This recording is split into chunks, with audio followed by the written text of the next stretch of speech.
welcome back to another episode of Top Dogs. My name is Rob Doster. I am joined right now by my producer, Tristan Tucker. We're going to talk a little bit about what we've seen out of the Huskies for the first two games before we get into an interview with Josh Boone, which is a lot of fun. Make sure you stick around. You got to hear his Jim Calhoun story that he tells at the very end. But until we get there, Tristan, what's going on, man? How you doing? How's everything? Doing pretty good. My NC State men's team is kind of struggling to start the year. So, it's going as well as it can be, I guess.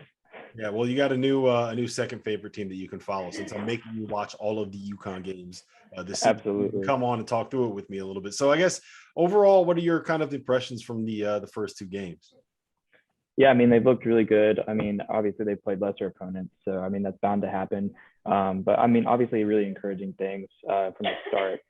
Kind of wanted to start with Adama Sanogo. He's been a bucket. He's been a bucket for real. He's been a lot of fun to watch. I think 20 points in both games. So yeah, definitely exciting to see that. Yeah, he's been a monster. And we've talked about this on the show, but everybody around that program has been raving about how good he's been, about his improvement level, about what he's going to end up being this season. And I think it's kind of come to fruition through the first two games. I've been really impressed. I think it looks like he's a little slimmer and it looks like he's a little lighter on his feet and he's moving a little better. There were some instances where he was switching out on the point guards in the first couple games, which is not necessarily something that he was great at doing last year. And I think that he's gotten better there. He looks like he's more comfortable moving his feet, but he's just got such great touch around the basket.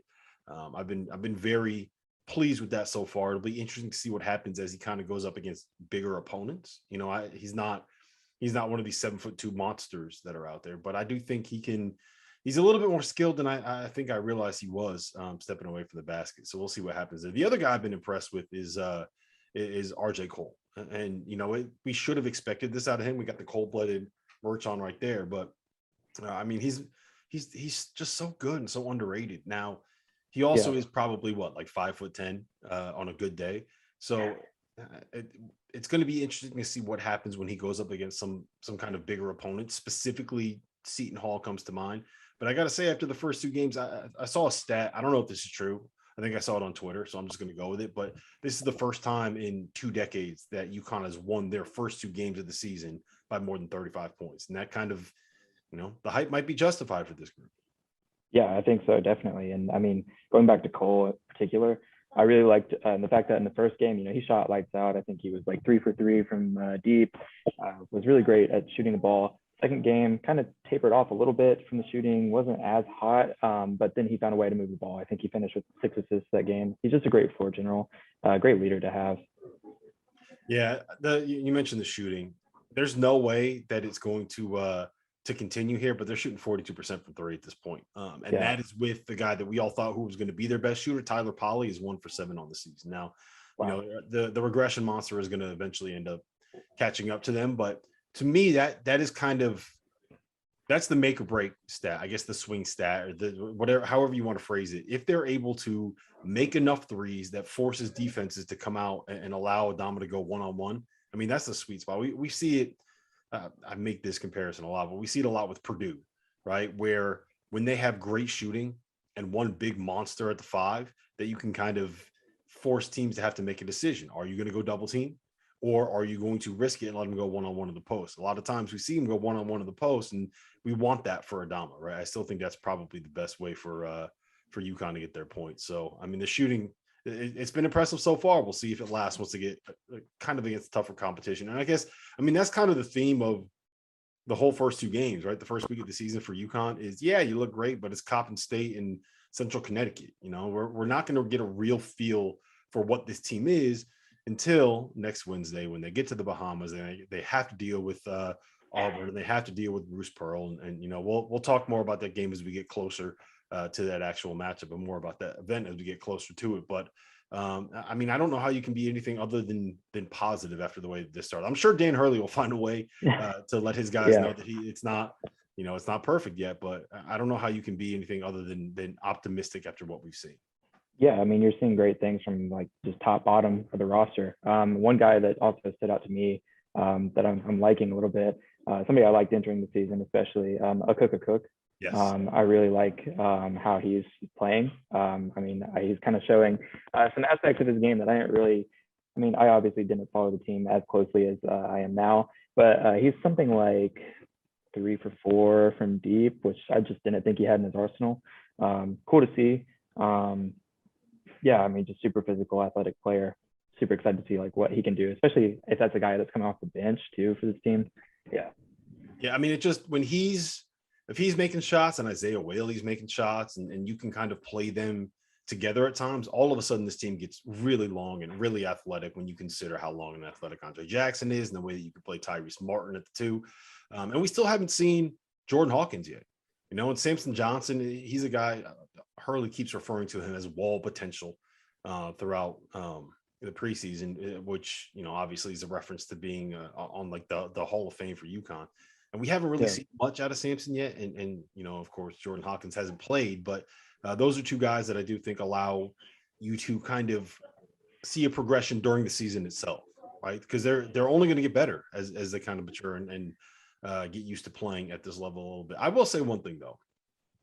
I do think that my opinion of where UConn stands in kind of like the Big East power ranking, so to speak, has gotten a little bit lower. And it's nothing because of what we've seen out of UConn. And it has everything to do with one, you know, I was a little bit down on Villanova heading into the season, and I thought that they looked fantastic at UCLA. They probably should have won that game. I think that tip-off is not at 11:30 p.m. Eastern time on the fourth day of the season in LA on the other coast. I think that Villanova probably beats UCLA. Colin Gillespie was really good. I thought Justin Moore looks like he's kind of taken a step forward. Eric Dixon's going to be an impact player. They're Villanova, man. They're not going to beat themselves. So I was really impressed with them. I also think that Seton Hall, like, they really have top 15 potential. I also think that given kind of the way that they play, they are just a horrific matchup for UConn.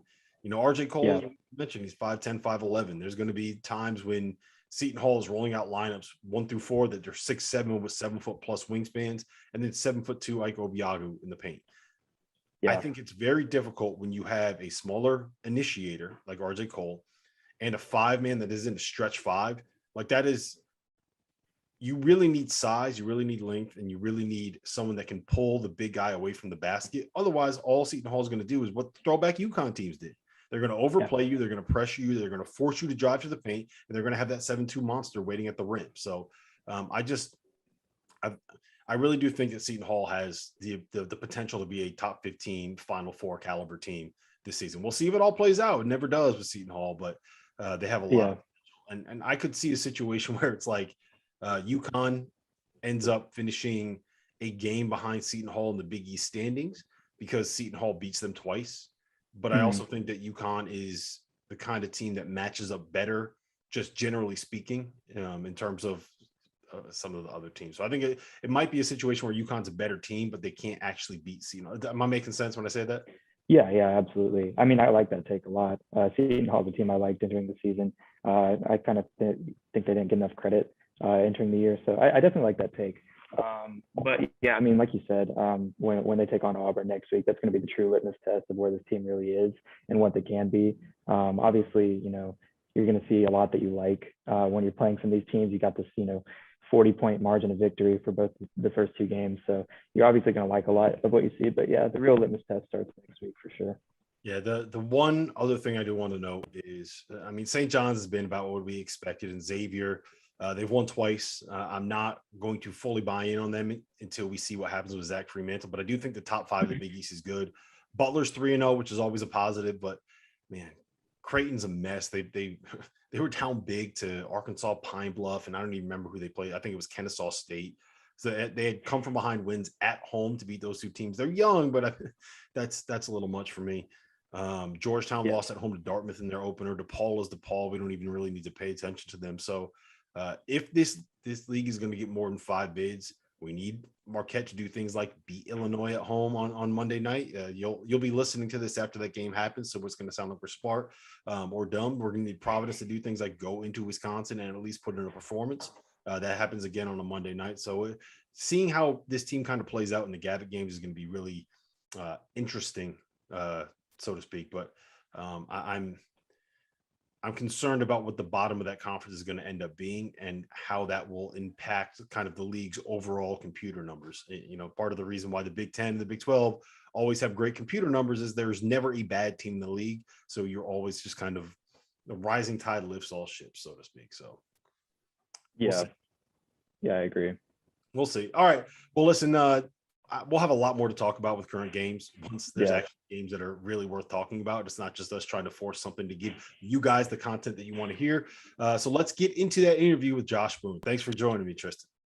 Yeah, thank you so much for having me. And now let me welcome on to Top Dogs, the one and only Josh Boone. Josh, what's going on, man? Thank you for being here. There you go. Thank you for having me. So before we kind of get into your UConn pass, let's talk a little bit about what you've been doing and what you've been up to lately. After playing in the NBA for 4 years, you spent, I believe it's now 12 consecutive seasons playing basketball, probably in every single country overseas, from best I can tell. China, Bahrain, Estonia, Russia, Australia, Singapore, the UAE, and Mexico. I think I got them all there. So let me ask you this: which of those countries was your favorite to play in? You did miss a couple, but it really doesn't matter because it's hard for me to keep track, honestly, with the amount of places I've been. My favorite outside of the U.S. would definitely be Australia. I was in Australia for about 3.5 seasons and loved it there. Loved living there. I was in Melbourne for the first 2.5 years, and that is one of, if not the best city that I've ever been to. And I've been to 45 countries, I think, at this point, and Melbourne is right up there with the best cities that I've ever seen. It's usually ranked as one of the most livable cities in the world. And after being there for as long as I was there, I can see why. Yeah, I could tell that you were going to say Australia because the first time that you texted me back, you dropped a mate in there. So I just figured you're probably at this point a naturalized Australian. While you were there, I actually wanted to ask you about this. You played with the Illawarra Hawks and LaMelo Ball for, I believe it was 13 games, his full NBL career. He's become something of a sensation in the league at this point. Are you surprised that he's developed into this good of a player this quickly? Did you see this coming? No, I'm not surprised at all. I had multiple conversations with NBA teams when he was looking at getting drafted, and I told everyone the same thing. I said, that kid can be as good as he wants to be. You know, his ceiling is perennial all-star. That's his ceiling. And it was just going to be a question of whether he got into the right situation with the right people around him that were willing to, put forth the time and effort to help him develop. Because ultimately, at the end of the day, he's still really young.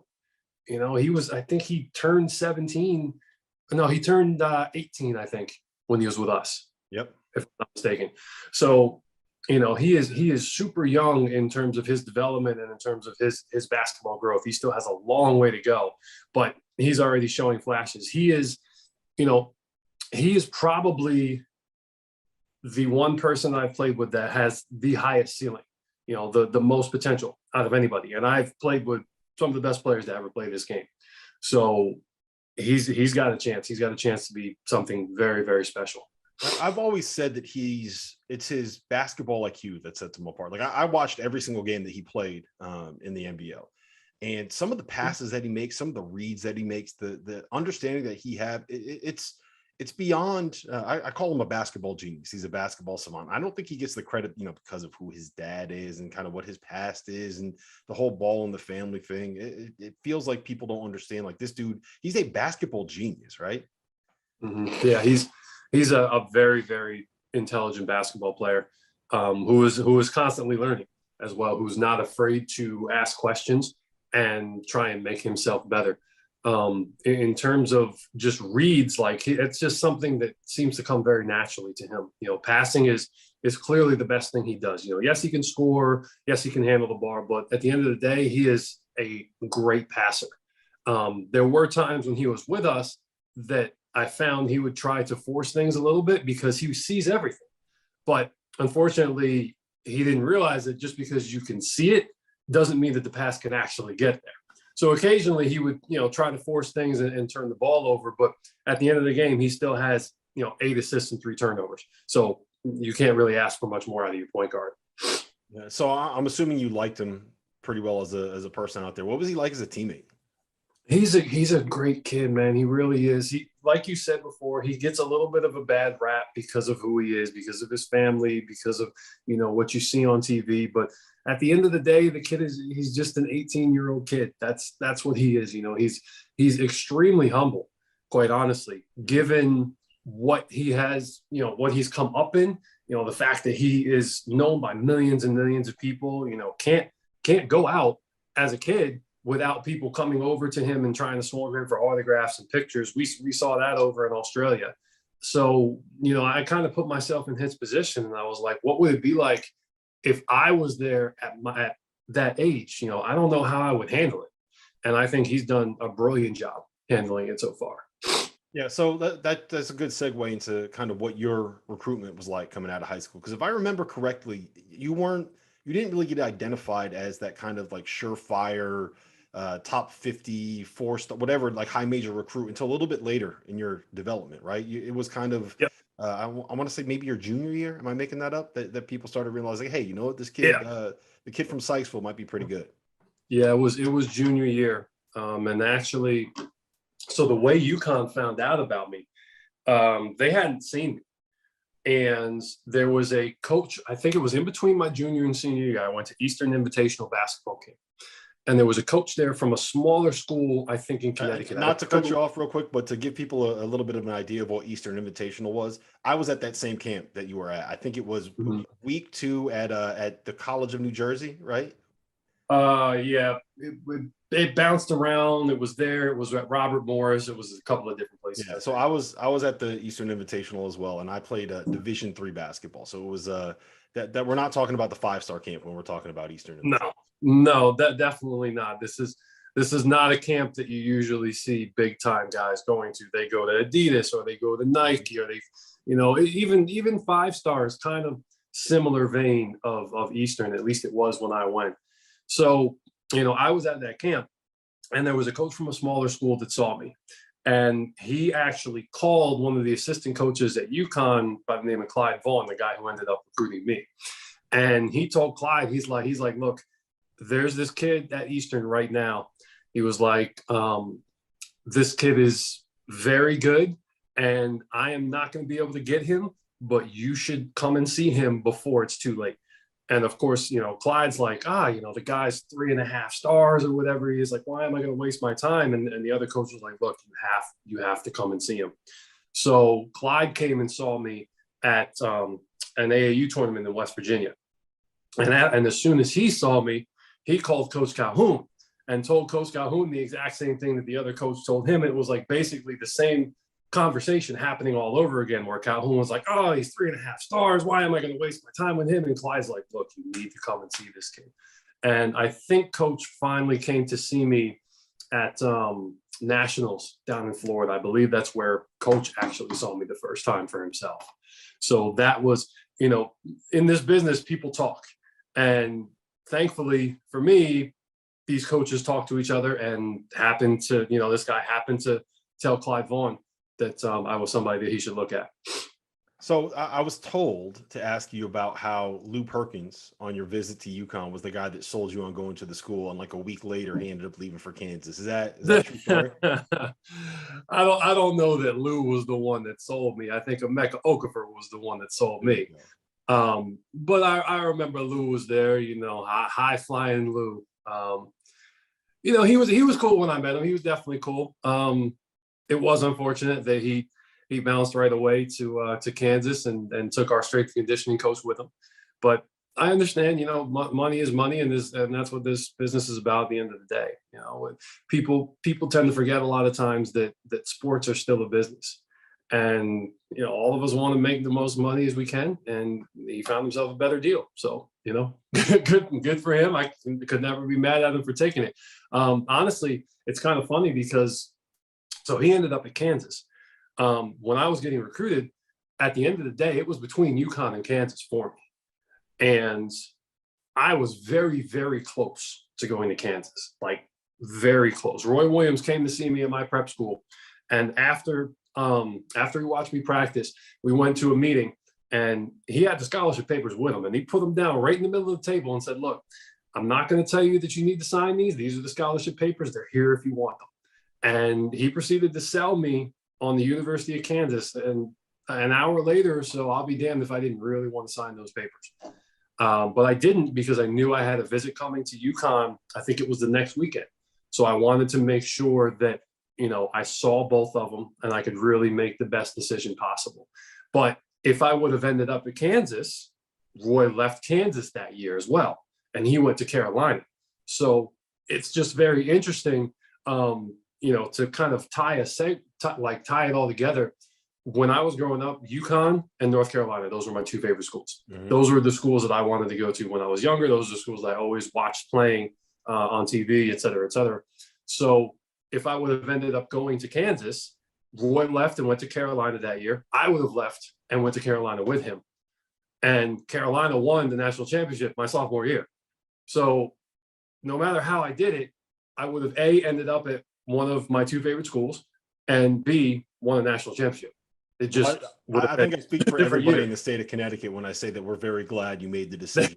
I'm glad I made the decision too. Ultimately, I feel that I made the right decision in coming to UConn. I really made the decision. Going back to what I said earlier, it was Emeka Okafor that made me decide to come to Connecticut, and it wasn't the opportunity to play alongside him that intrigued me. It was the opportunity to play backing him up that more brought me there. I didn't go there expecting to start. I went there expecting just to try and learn from Emeka for a year because I knew I had one more year with him. And at the time, he was the best player in college basketball, and just so happened to play my position as well. So it was invaluable for me to go there and just have a year to kind of see what he does, pick up little things here and there. That was really what turned the tide and made me decide to go to UConn instead. But also there was a benefit because you got to practice against them every single day. And if people go back and look at that front line from that year, first you were there, Hilton Armstrong, number 12 pick in the draft. Charlie Villanueva was a lottery. I don't remember what he was, but he was a lottery pick when he left. Emeka Okafor was the National Player of the Year. You were there as well, and you were a top. I think you were 23rd in 2006. So that front lines don't get much better than that or much bigger than that. So what were those practices like every single day? Well, you also didn't add that we also had the ACC Rookie of the Year as a redshirt because he couldn't play because he transferred that year. So we're practicing against him every day too, so those practices were very, very high level. I remember there was actually one day where our walk-on team consisted of, I think it was 2 or 3 guys that were like genuine walk-ons, but they were solid players, Jason Beisch, Ivanovic, there were some good players on that team as walk-ons.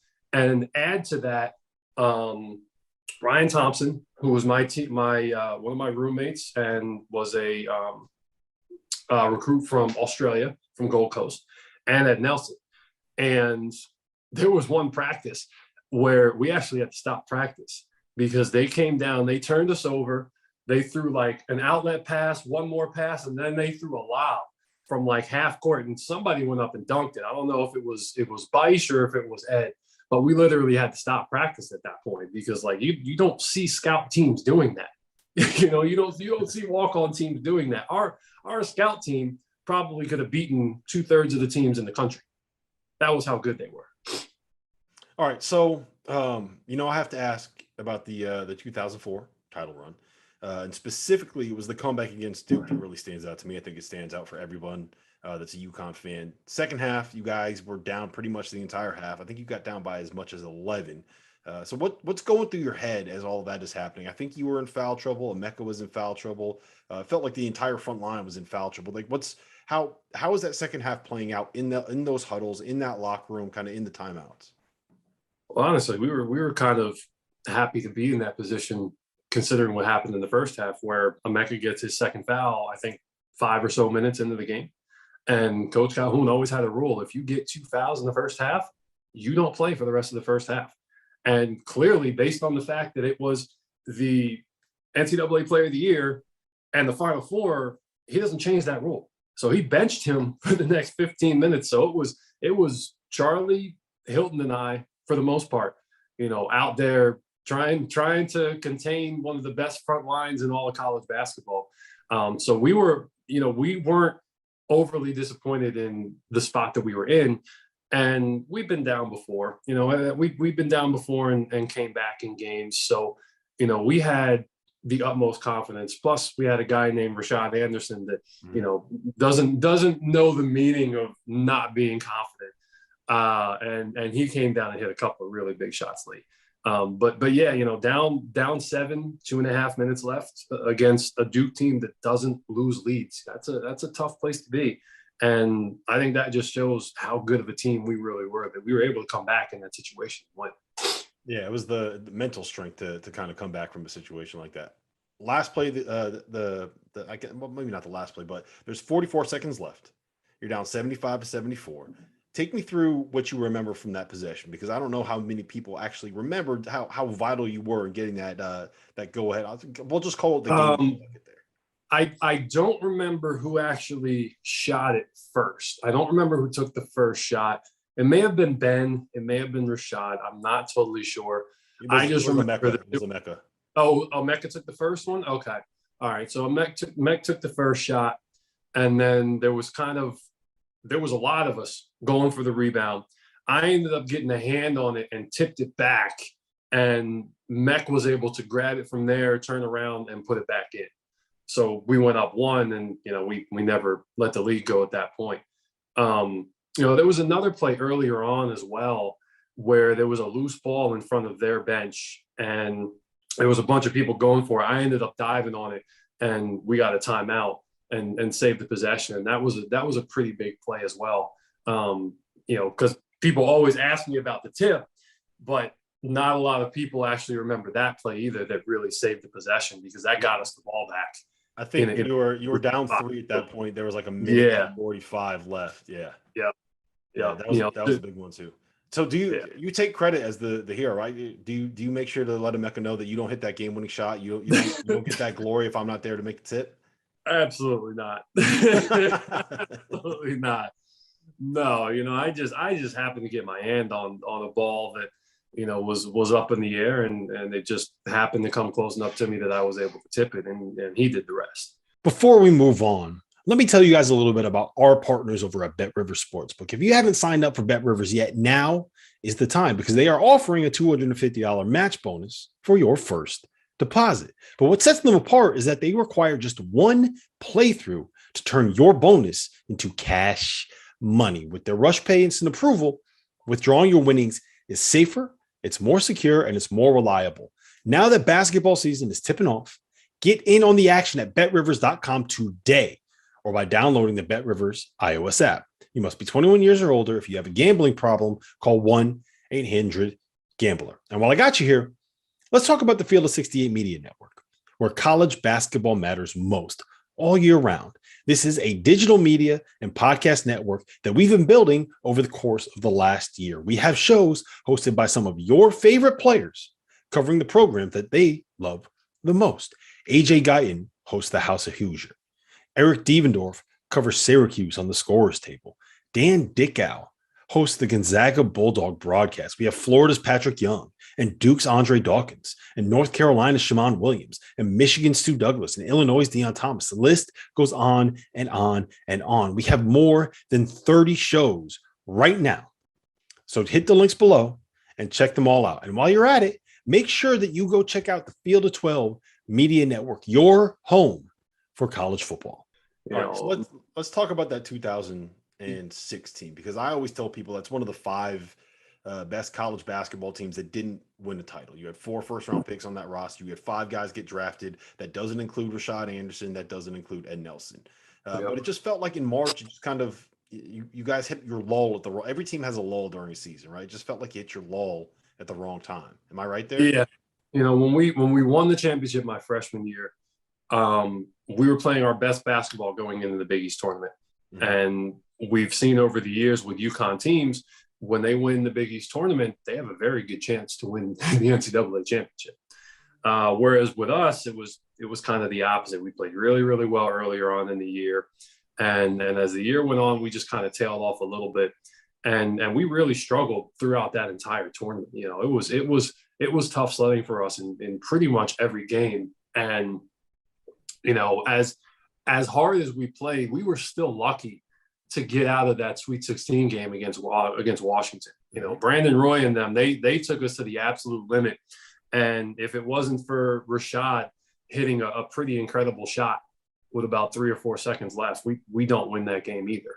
And then we ended up going into a game where we were the #1 overall seed in the entire tournament and had to play against a team that was 10 minutes away from their home campus. So it was basically like playing a road game against a team that had absolutely nothing to lose. You know, that the George Mason team that we played had nothing to lose. They weren't even supposed to be in the second round, let alone playing against the top seed in the Elite Eight. So that team with that mindset is extremely dangerous, you know, and with basketball and sports in general, if you let a team like that come out in the beginning and realize that they have a chance to win, it makes it really hard on you. And that was what we did. We just didn't come out the way that we needed to and let them hang around. And in the end, they made one more play than we did. You know, I think a lot of it had to do, and this is not to take away anything from them, because they played a phenomenal game. You know, they played a great week or two or a couple of weeks of basketball to even get to that position, and then they beat us. So, you know, props to them. For us, I think our mindset was two things. You know, number one, we were looking at Florida in the Final Four, and that was a Florida team with Corey Brewer, with Al Horford. You know, they were absolutely loaded. They were just like us. They had numerous guys that were going to be going to the NBA that next year. So, you know, I think we may have slightly overlooked George Mason because of that.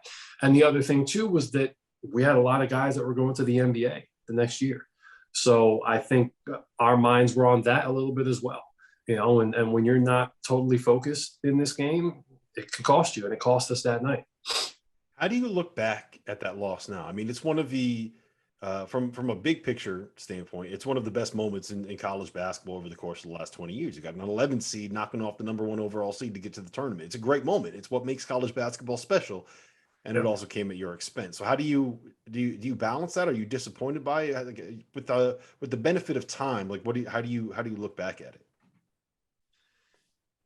It is still one of the more disappointing losses of my career. You know, I've had some pretty heartbreaking losses. I actually just had one in Mexico that was actually two in Mexico that were extremely heartbreaking. That one is just more, it's more a what if thing. You know, what if we would have won that game? Would we have won another national championship?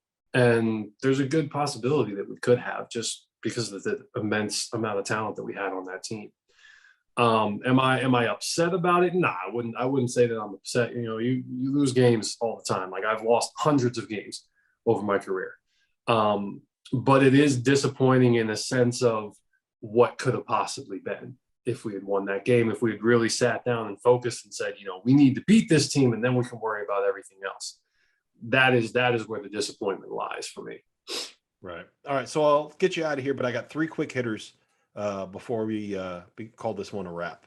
First and foremost, I need your wildest story from playing overseas. Everybody I know that has played in Europe, that has played in the Middle East, that has played in South America, everybody has a crazy story from playing abroad. I need your best one. I have too many stories from playing abroad, quite honestly. I mean, I know in China, we had our bus surrounded by fans, and they wouldn't let us leave for about an hour. They were banging on the windows. A couple of them actually came on the bus because we had a fight break out during the game, and they were waiting for us when we came out. I had that happen. So that was the other team's fans? Yeah, that was the other team's fans. Yeah, they surrounded the bus, and the police just kind of looked at us and didn't do anything. Yeah, that was an interesting one. I mean, I've had all sorts of crazy things happen to me, man. You know, when you play in a lot of these countries, it just becomes par for the course at that point. You know, right? It's just normal. So different cultures and different countries are going to have different culinary tendencies. So I also want to know, what was the craziest meal that you've had during your travels? When I was in China, I did not eat this, but they used to take us out for dinner a lot of times. Like if we would win, our GM almost always took us out to dinner, and they would always take us out to what's called hot pot, which is basically you all sit around this big circular table. There's a big thing of boiling water in the middle, and they give you all different types of food. You throw it in yourself, and you basically cook it yourself and eat it. And there was this one thing that I noticed my translator always used to get anytime we went out. He would get like, multiple of it. So one day I finally asked him, like, dude, what are you eating? And he just started laughing. And he's like, cow penis. Yeah. So that was apparently his favorite meal. He was like, yeah, make you big and strong. I'm like, nah, bro, I'm good on that. You can have all the cow penis you want. I'm not touching that. So that would probably be, yeah, that would be. I saw some very weird things get eaten in China. I mean, there's a city over there that is known for their bugs as well. Like literally to eat their bugs. It's called like Bug City or something like that. I forget exactly where it is, but I know I had been there once, and I think my my girlfriend at the time, she had been there in addition. So bugs and cow penis. That's what you get when you play basketball in China. All right, last one I got for you. I need your best Calhoun story. When Talik Brown, I had him on a couple of weeks ago, and he told me he remembers a time when Calhoun basically challenged everyone to go fight in a closet at practice before you got there. But I need your best Jim Calhoun story. Everybody that played at UConn is going to have a good one. Man, again, I've got so many of those, man. I mean, it's kind of funny because I don't think there's a single person that played for him throughout the course of the 3 years that I was there that didn't get thrown out of practice at least once.